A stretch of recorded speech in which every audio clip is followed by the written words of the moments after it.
லேவியராகமம் 11ஆம் அதிகாரம்.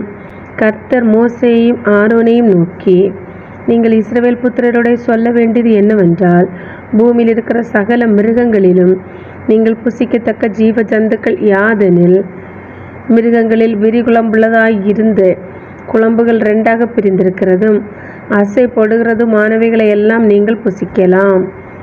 ஆனாலும் அசை போடுகிறதும் விரி குழம்புள்ளதுமானவைகளில் ஒட்டகமானது அசைப்படுகிறதாய் இருந்தாலும் அதற்கு விரி குழம்பில்லாதபடியால் அது உங்களுக்கு அசுத்தமாயிருக்கும்.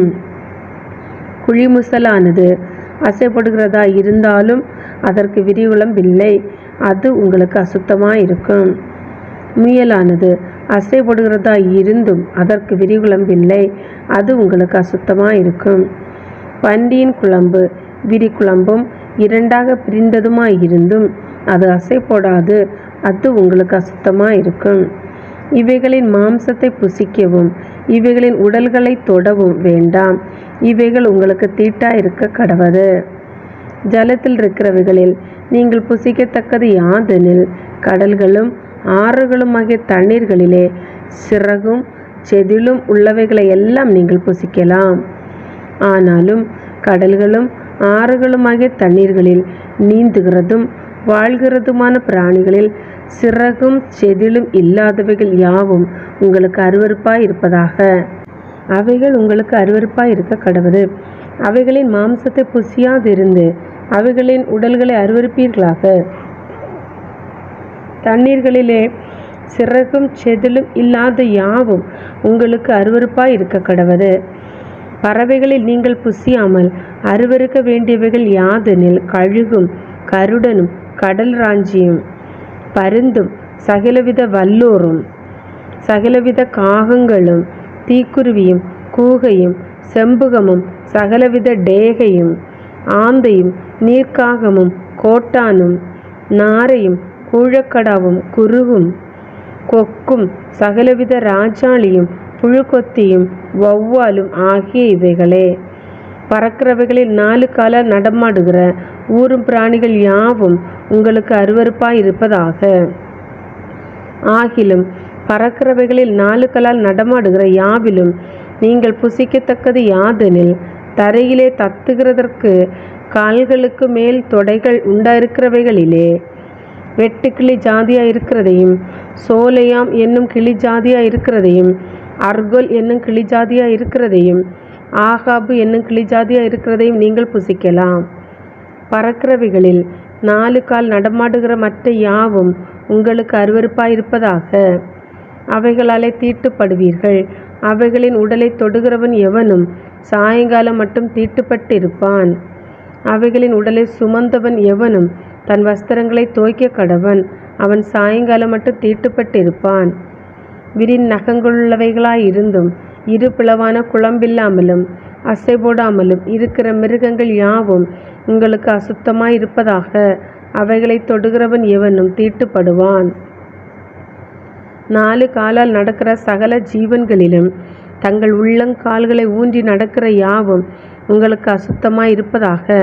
அவைகளின் உடலை தொடுகிறவன் எவனும் சாயங்காலம் மட்டும் தீட்டுப்பட்டு இருப்பான்.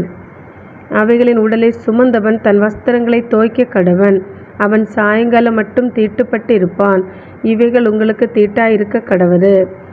தரையில் ஊறுகிற பிராணிகளில் உங்களுக்கு அசுத்தமானவைகள் எவையெனில், பெரிச்சாளியும் எலியும் சகலவிதமான ஆமையும் உடும்பும் அழுங்கும் ஓணானும் பல்லியும் பச்சோந்தியும் ஆகிய இவைகளே. சகல ஊரும் பிராணிகளிலும் இவைகள் உங்களுக்கு தீட்டாயிருக்க கடவது. அவைகளில் செத்ததை தொடுகிறவன் எவனும் சாயங்காலம் மட்டும் தீட்டுப்பட்டிருப்பான். அவைகளில் செத்தது ஒன்று யாதொன்றின் மேல் விழுந்தால் அது தீட்டுப்பட்டிருக்கும். அது மரப்பாத்திரமானாலும் வஸ்திரமானாலும் தோலானாலும் பையானாலும் வேலை செய்கிறதற்கேற்ற ஆயுதமானாலும் சாயங்காலம் மட்டும் தீட்டாயிருக்கும். அது தண்ணீரில் போடப்பட வேண்டும், அப்பொழுது சுத்தமாகும். அவைகளில் ஒன்று மண் பாண்டத்திற்குள் விழுந்தால் அதற்குள் இருக்கிறவை யாவும் தீட்டுப்பட்டிருக்கும், அதை உடைத்து போட வேண்டும். புசிக்கத்தக்க போஜன பதார்த்தத்தின் மேல் அந்த தண்ணீர் பட்டால் அது தீட்டாகும். குடிக்கத்தக்க எந்த பானமும் அப்படிப்பட்ட பாத்திரத்தினால் தீட்டுப்படும். அவைகளின் உடலில் யாதொன்று எதிர்மேல் விழுதோ அதுவும் தீட்டுப்படும். அடுப்பானாலும் மண் தொட்டியானாலும் தகர்க்கப்படுவதாக அவைகள் தீட்டுப்பட்டு இருக்கும். ஆகையால் அவைகள் உங்களுக்கு தீட்டாயிருக்க கடவது. ஆனாலும் நீரூற்றும் மிகுந்த ஜலம் உண்டாகிய கிணறும் சுத்தமாயிருக்கும். அவைகளிலுள்ள உடலை தொடுகிறவனோ தீட்டுப்படுவான். மேற்சொல்லியவைகளின் உடலில் யாதொன்று விதைத்தானியத்தின் மேல் விழுந்தால் அது தீட்டுப்படாது. அந்த உடலில் யாதொன்று தண்ணீர் வார்க்கப்பட்டிருக்கிற விதையின் மேல் விழுந்ததானால் அது உங்களுக்கு தீட்டாயிருக்க கடவது. உங்களுக்கு ஆகாரத்துக்கான ஒரு மிருகம் செத்தால் அதன் உடலை தொடுகிறவன் சாயங்காலம் மட்டும் தீட்டுப்பட்டு இருப்பான். அதன் மாம்சத்தை புசித்தவன் தன் வஸ்திரங்களை துவைக்க கடவன். அவன் சாயங்காலம் மட்டும் தீட்டுப்பட்டு இருப்பான். அதன் உடலை எடுத்து போனவனும் தன் வஸ்திரங்களை துவைக்க கடவன். அவனும் சாயங்காலம் மட்டும் தீட்டுப்பட்டு இருப்பான். தரையில் ஊறுகிற பிராணிகள் எல்லாம் உங்களுக்கு அருவருப்பாய் இருக்க கடவது. அவை புசிக்கப்படலாகாது. தரையில் ஊறுகிற சகல பிராணிகளிலும் வயிற்றினால் நகருகிறவைகளையும் 4 காலால் நடமாடுகிறவைகளையும் கால்கள் உள்ளவைகளையும் புசியாதிருப்பீர்களாக. அவைகள் அருவருப்பானவைகள். ஊறுகிற எந்த பிராணிகளிலும் உங்களை அருவருப்பாக்கி கொள்ளாமலும் அவைகளால் தீட்டுப்படாமலும் இருப்பீர்களாக. அவைகளாலே நீங்கள் தீட்டுப்படுவீர்கள். நான் உங்கள் தேவனாகிய கர்த்தர். நான் பரிசுத்தர். ஆகையால் தரையில் ஊறுகிற எந்த பிராணிகளிலும் உங்களை தீட்டுப்படுத்தாமல் உங்களை பரிசுத்தமாக்கி கொண்டு பரிசுத்தராய் இருப்பீர்களாக. நான் உங்கள் தேவனாய் இருக்கும்படி உங்களை எகிப்து தேசத்திலிருந்து வரப்பண்ணின கர்த்தர். நான் பரிசுத்தர். ஆகையால் நீங்களும் பரிசுத்தராய் இருப்பீர்களாக. சுத்தமானதற்கும் அசுத்தமானதற்கும் புசிக்கத்தக்க ஜந்துக்களுக்கும் புசிக்கத்தகாத ஜந்துக்களுக்கு வித்தியாசம் பண்ணும் பொருட்டு மிருகத்துக்கும் பறவைகளுக்கும் தண்ணீர்களில் நீந்துகிற சகல ஜீவ ஜந்துக்களுக்கும் பூமியின் மேல் ஊறுகிற சகல பிராணிகளுக்கும் அடுத்த பிரமாணம் இதுவே என்று சொல்லுங்கள் என்றார்.